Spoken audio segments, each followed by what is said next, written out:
ang Diyos, mas madali siya sa atin. Yun na lang tayo. So, pag tinawag tayo ng Diyos, there's a pleasure for us. Kasi pag sinabi natin yes, alam natin na magiging successful ang ating buhay. Tapos napapatawa rin ako kanina. Dahil buksan sa atin ng Bible ni Sister Michelle, kinuha niya yung salute, yung widow's offering.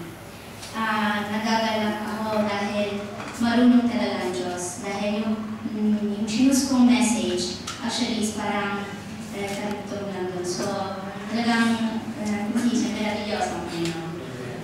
So, buksan natin ang Bible sa 2 Kings chapter 4, verse 1 hanggang 7.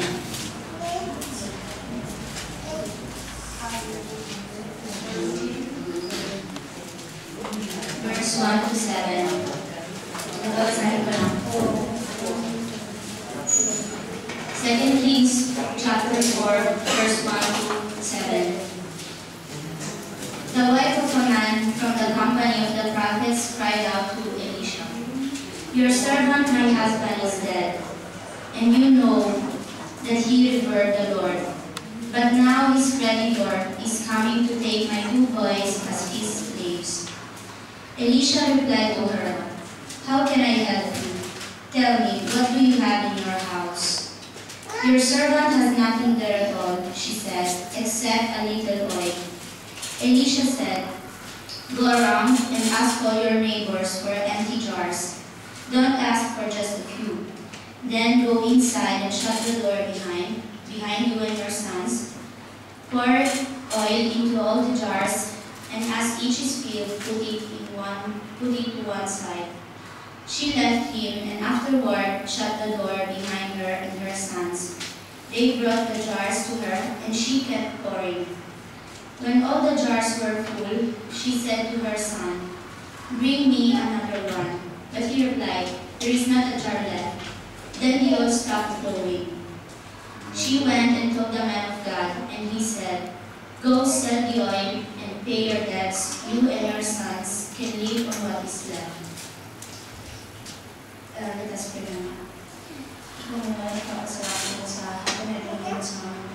Thank you, Lord God, for this joint fellowship. Really, Lord God, you know, alam mo kung paano kumikilos, alam mo ang ginagawa mo sa ating mga buhay. And we like, Lord God, to speak about you, speak about your greatness. Kaya sa sandali ito, Panginoon, kayo tumayo dito sa harapan and hide me behind you, God. And speak of your words from you, God. Words of wisdom, words of knowledge, words that will comfort and give us strength, Lord God, and will give spiritual growth to us. This we pray in Jesus' name. Amen. So, di ba nasa Europe tayo? Anong pagkakaalam natin sa Europe, sa Italy? Mayaman na lang sa kanila. Mayaman, may gulo sila. At halos lahat ng tao dito ay professional. Kumbaga, hihigas sa kanilang katulong ng DH. Dahil kung siya parang work na hindi nila tayo parang laro. So, tayong Pilipino dito. Diba, strangers tayo. Hindi, tapos, bukod pa doon, kung si Jesus naman foreigners, no? Bukod pa doon, hindi tayo tulad ng ibang mga lahi na nagtatrabaho sila sa mga restaurante, sa mga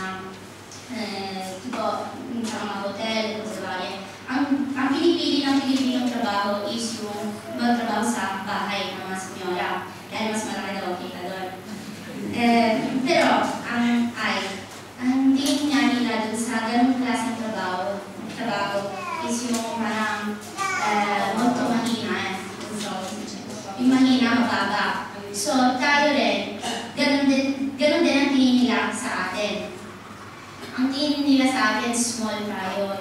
Tayo ang pinakahuli sa kung may gerarchia, c'è il resto, poi ci sono i nobili, ci sono gli avvocati, non lo so, i medici, tayo sa pinakahuli.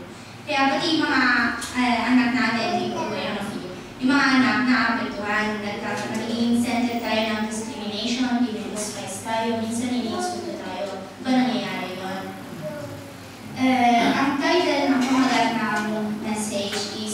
proud to be small. Proud. Proud to be small. Kasi, ito ang tingin ng mundo sa atin. Or in general sa mga taong katulad natin, ng kanilang trabaho or estranero, medyo estranero, yung wala sa kanilang sariling bayan. Mababa tingnan sa atin at ibang low tayo para sa kanila. Yan ang sa side ng mundo. Ganon ang pagtingin nila sa atin. Ngayon, they make us feel small. No? Ngayon, sa side naman ng Panginoon, ano ba ang anong pagtingin ng Diyos sa mga maliliit, sa mga small? Di ba nakasulat sa Mark, may parte sa Mark chapter 9, kinuha ko is yung verse 35. Dito si Jesus, may kasama niya mga apostles niya. Sabi, tinanong ng mga apostles, nagtatanungan sila, sino ang greatest? Kung tinatanong nila, sino ang greatest sa kingdom? Ang sagot ng Diyos, may kinuha siyang bata at hinarap niya sa mga apostles, sa mga kasama niya. At sabi niya, kung sino ang tatanggap ng isang bata, katulad ng pinakita niya in His name, ay parang tinanggap na rin niya si Jesus. At ang sabi pa ni Jesus na ang greatest sa paningin ng Diyos is yung servant. Yung bang pinakalas, siya ang naging first, siya naging greatest. So, hindi dapat tayo yung maawa sa sarili natin. Hindi dapat natin patulan yung mga insulti o kasi binibigay sa atin ng tao, yung taga-mundo. Yung sense na hindi pa nakakilala sa Diyos. Kasi hindi nila alam kung ano tayo talaga. Tayo pala ay yung pinaka-the best ay sa mata ng Panginoon. Di ba si Jesus na lang, consider mo yung kanyang figure. Si Jesus ay, saan siya pinanganak? Sa manger lang, di ba? Hindi pa siya pinanganak sa isang kwarto, sa isang hotel, kundi sa manger. Parang kulungan yun ng mga hayop, no?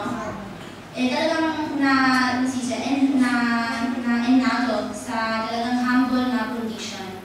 Tayo naman, kahit na halos katulong tayo lang dito, hindi naman tayo pinanganak sa manger sa Pilipinas, no? Sa hospital siguro, sa bahay. Pero hindi ganun sa ganun po na katulad ni Jesus. Tapos, noon, ang mga Jews, yung mga taga-Israel, yung populo ng Diyos, ang hinihintay nilang Messiah. Kasi dun sa Old Testament, may prophecy na, mga prophets, sinasabi na nila na may dadating na Messiah, na Christ, yung Anointed One. So yung mga Jews, ang akala nila na yung dadating na Messiah is yung para siyang king na mayaman, na may titulo, na may crown. Yung hindi mo kaya hindi pansinin. Yung talagang mapapansin mo, maintindihan mo na siya Messiah. Ba't ano nangyari? Pinanganak nga si Jesus sa major, naging anak siya ng isang kalinyame lang. Hindi siya of noble conditions, no? At nakasunod na sa Isaiah na Jesus came na wala siyang beauty, wala siyang majesty, hindi siya nakaka-attract na tao. Kaya nga, maraming nag-despise sa kanya, marami rin nag-insulto sa kanya, maraming hindi nakinig sa kanya. Katulad ng hindi na nangyayari na isa din sa atin. Hindi nila naiintindihan. Pero si Jesus, anong ginawa niya? Hindi naman siya yung nagreklamo. Hindi ko mo siya anak ng Diyos na